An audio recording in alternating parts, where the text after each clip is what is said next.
Yeah, so I was talking about jujitsu with a friend of mine yesterday, and we were talking about what times I use certain techniques or what times I tend to grapple in a certain way.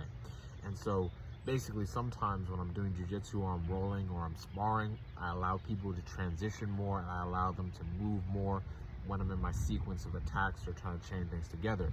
And other times, I have a more pressure oriented game where I'm trying to hold somebody still. I'm trying to get to a dominant position, keep that dominant position, make it really uncomfortable, and then try to finish the fight or finish the round on top or finish it from there.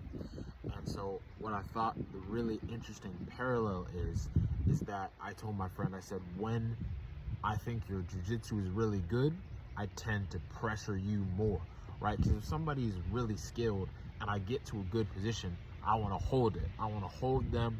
I want to make them super uncomfortable. But if somebody, just doesn't have as much experience or is just learning, I'll often let them move to a different move or move through various positions because I'm confident that I'm going to be able to grab another position again. And so the really cool parallel, I think, is between God and us, right? God gives us pressure as a compliment, right? In the same way that if I'm rolling with somebody who's a higher belt or who's my same skill level or who's somebody who's tough and athletic and tough to deal with, in the same way that I put more pressure on them because I want to hold them down, because I want to keep them in a position, because I'm not sure I'll be able to get that position again in the round, is the same way that God favorably puts pressure on us. God favorably allows us to experience hardship. He allows us to experience difficulty.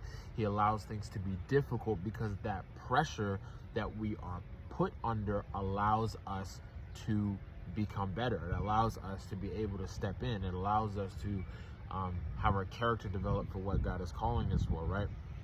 If you look at olive oil, if you look at diamonds, they are formed under intense heat, under intense pressure. If you look at a sword, it is also forged under intense heat, under intense pressure, right? That's why the Bible says that iron sharpens iron, because the grinding of iron against iron helps to sharpen the iron implement, right?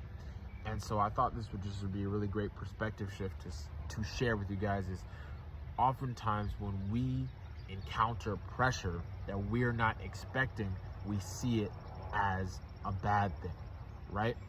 But more often than not, your coach will put pressure on you to bring something good out of you, or your training partners will put pressure on you because they respect what you're doing. And so their pressure is a compliment.